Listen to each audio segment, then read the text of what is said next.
Donc normalement ici, à cette heure-ci, il y a plein de voitures. Et là, c'est complètement vide. Aujourd'hui, on est sur la place de la Concorde qui a enfin été aménagée en site pour les JO. C'est un chantier assez hors norme, il y a des infrastructures géantes. Et donc, on va vous montrer tout ça de l'intérieur. Honnêtement, cette dégaine là que j'ai.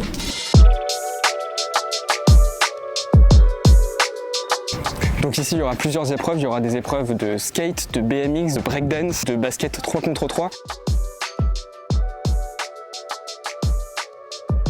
Et mis à part les épreuves, il y aura plein d'activités dans le parc urbain sur le thème de la culture urbaine. Donc ça ira du hip-hop à des expositions, à du street art, à des conférences. Vous pourrez même voir les entraînements des athlètes. On va avoir de la danse, on a tout un tas de shows de double dutch, de parcours, des espaces d'échange et de rencontres avec le public, des espaces de performance, des espaces de show. L'idée vraiment, c'est qu'un spectateur qui vient ici reparte en ayant découvert ces sports, mais aussi la culture dont ils font partie. Alors pour entrer ici dans le parc urbain, il faudra payer un ticket de 24 €. Mais ce ne sera pas suffisant si vous souhaitez assister à une des épreuves. Dans ce cas-là, il faudra avoir un billet spécifique.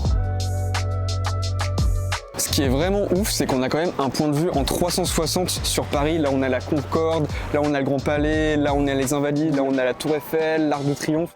Ah, ça valait quand même le coup de se taper 50 km d'embouteillage quotidien pendant 6 mois dans Paris. Vous n'êtes pas d'accord ?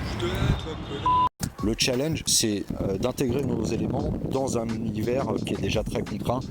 Il y a des réverbères, il y a des statues. C'est pour ça que aussi ce chantier prend beaucoup de temps. On a passé énormément de temps à protéger ce qui nous environne.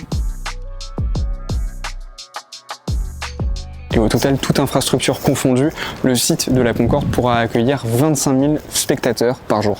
Pendant les épreuves, il sera aussi possible de rider un skatepark situé aux Tuileries. Et après la compétition, pour ceux ayant un meilleur niveau, il sera possible de rider le vrai site des JO.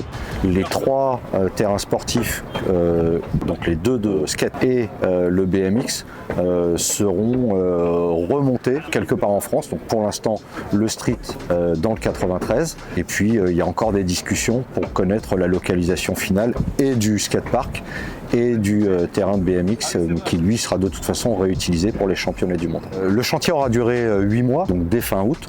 On va travailler au démontage pour rendre partiellement, petit à petit, dès le mois de septembre, un premier quart de la place et puis petit à petit s'en aller. Ce qu'on va garder le plus tard, c'est cette partie est de la place qui restera piétonne et c'est là où nous finirons notre démontage aux alentours de la fin octobre.